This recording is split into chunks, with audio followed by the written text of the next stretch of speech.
J'ai le plaisir d'accueillir avec moi Laurent Daudet, un des 4 cofondateurs de Lighton.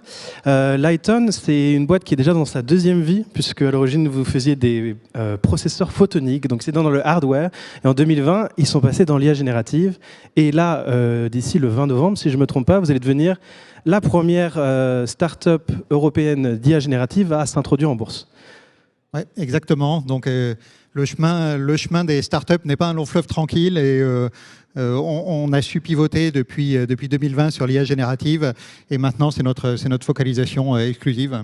Et même au sein de l'IA générative, ce que vous disiez récemment, c'est que au début, vous vous êtes dit « Ah, il y a des modèles d'IA générative, il y a un cœur de valeur à aller chercher là-dedans ». Vous êtes allé là-dedans et maintenant, vous en revenez un peu. Alors, en fait, on a commencé avec notre connaissance du hardware, hein, qui n'était pas totalement inutile. Hein. Notre connaissance du hardware nous a permis de nous focaliser sur la construction de nos modèles. Donc, on a construit des modèles parmi les plus puissants du monde. Hein. On a fait vraiment des très, très gros modèles à plus de 150 milliards de paramètres.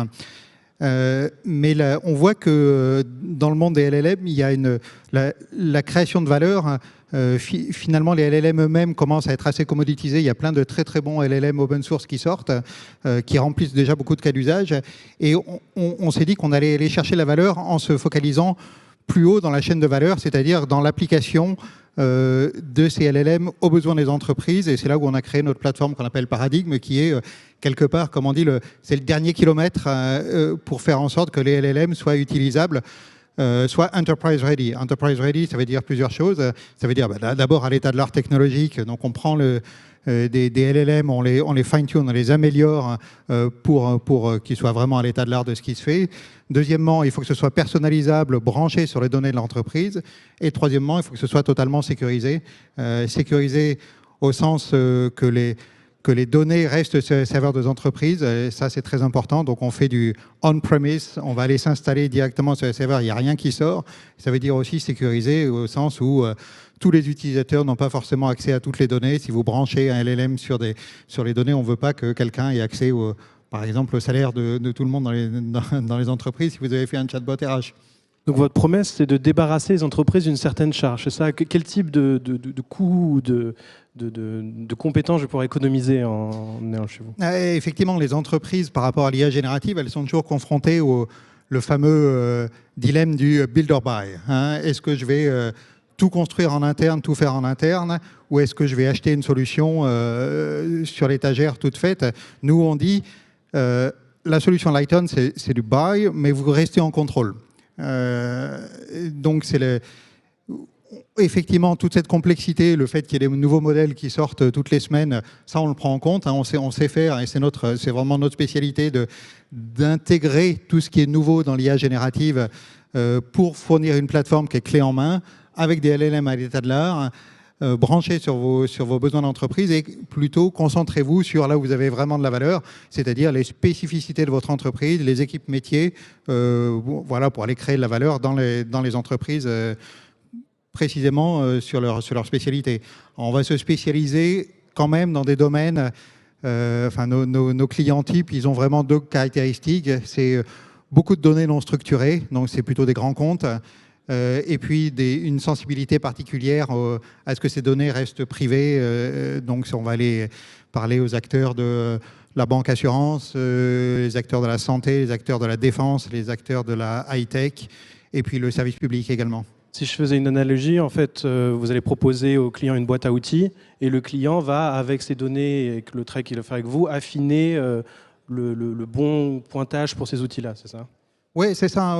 Donc, ce qu'on met en place beaucoup avec nos clients, c'est ce qu'on appelle les systèmes RAG, hein, Retrieval Augmented Generation, qui est cette sorte d'hybride entre des moteurs de recherche internes et de l'IA générative, où on va pouvoir poser des questions en langage naturel sur une base documentaire. Fais-moi une synthèse sur tout ce qui est sorti sur les ordinateurs photoniques dans les 3 derniers mois. Et on va se brancher soit sur une base de données, soit sur Internet, soit sur les connaissances internes du LLM pour aller fournir une réponse. Vraiment, oui. Okay. Et donc, du coup, actuellement, vous avez plusieurs produits sur étagère. Donc, vous avez ce genre de chatbot sur mes données techniques. Donc, comme vous avez dit, vos clients, ça va être des avionneurs, par exemple, qui ont des liasses et des liasses de régulation, enfin tous les domaines régulés, vers des volumes très importants où on ne peut pas juste plug un modèle tout simplement, quoi. Oui, moi j'ai toujours la métaphore de l'automobile, c'est-à-dire le LLM, c'est le moteur de la voiture, et vous, ce que vous voulez, c'est un service de transport qui va du point A au point B.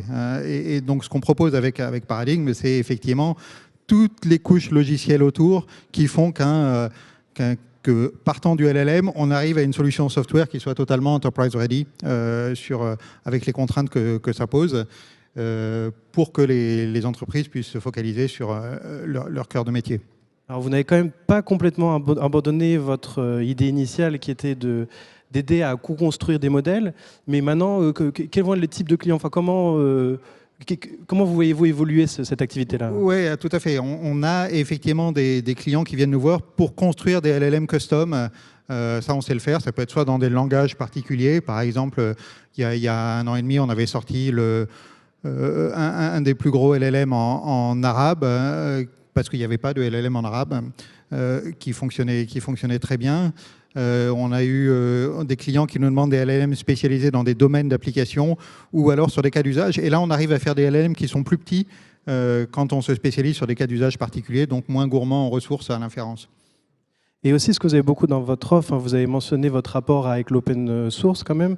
Et du coup, beaucoup de vos outils viennent un peu de ce modèle-là. Donc, je sais que vous faites vous-même vos outils pour votre plateforme et vous nourrissez beaucoup de cet écosystème. L'open source, pour ceux qui seraient moins branchés, c'est des gens qui vont publier les modèles et qui vont donner suffisamment de données pour qu'ils soient reproductibles.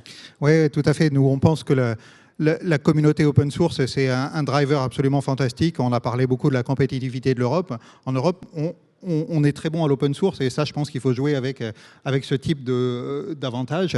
Donc, on utilise l'open source nous-mêmes dans nos produits. Régulièrement, on utilise des LLM open source de différents providers, et on contribue aussi. On a sorti pas mal de choses en code à l'open source pour la communauté. Je sais que vous avez le vôtre d'ailleurs qui est Alfred, et comme vous le dites, Alfred, c'est aussi un petit peu un Frankenstein issu de cette recherche open source.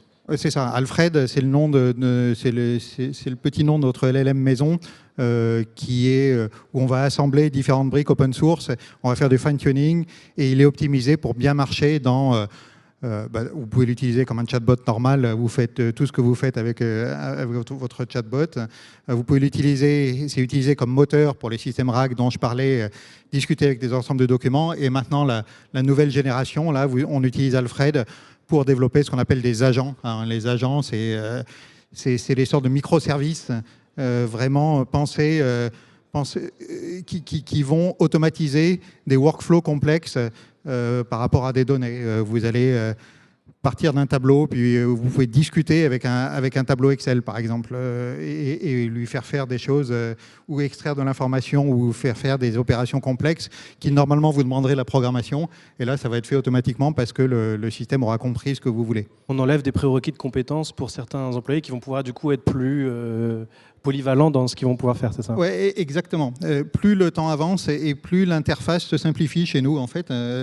C'est marrant. L'idée, c'est vraiment que la technologie disparaisse finalement, que l'IA disparaisse, et que vous voyez simplement sur les agents, nous on a une simple boîte de dialogue, il n'y a plus aucun paramètre, et c'est qu'est-ce que tu veux faire maintenant, et on tape ce qu'on veut faire, et voilà, je veux interagir, discuter avec tel tableau Excel, vous pouvez discuter avec un tableau Excel. Donc, en tant qu'entreprise qui se lance en bourse, on va parler un petit peu modèle économique.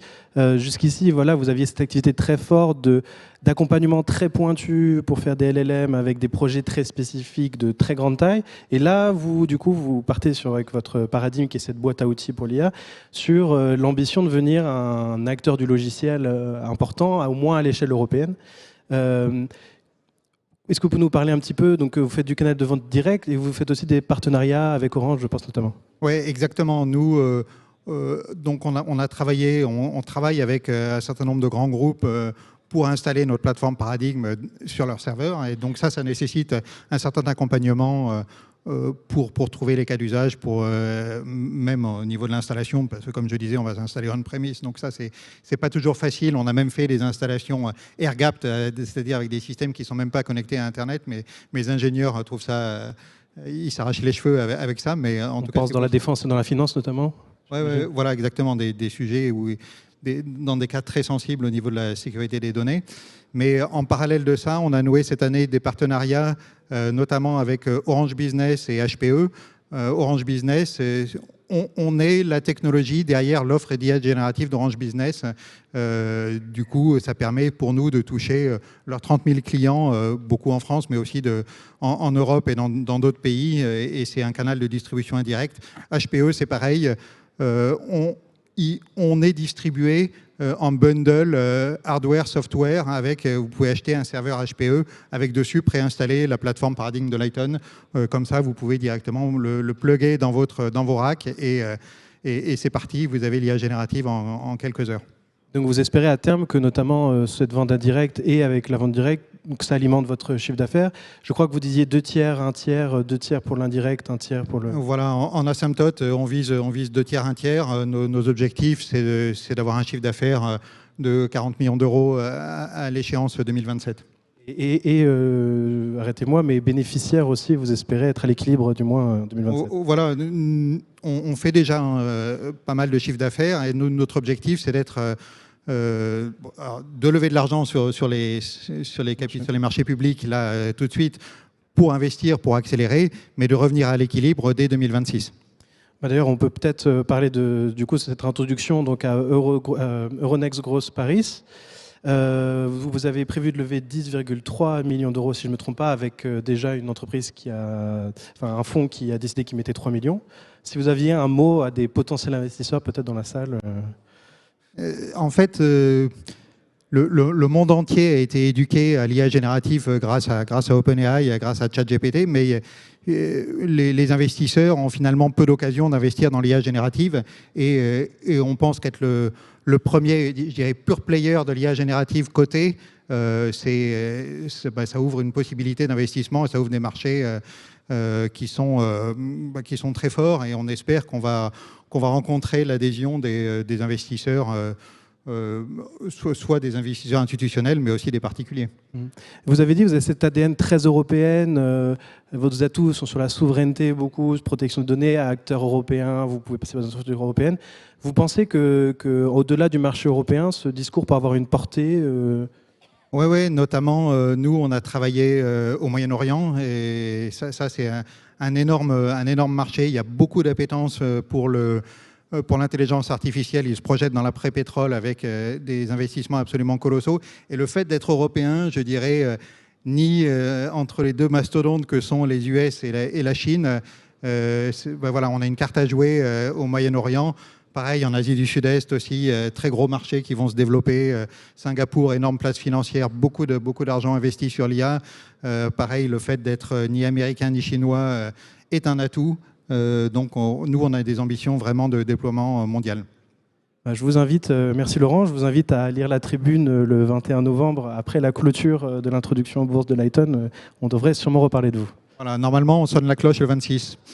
Donc la souscription est ouverte jusqu'à mercredi prochain. Voilà, vous avez toutes les infos sur le site de Lighton. Merci encore. Merci.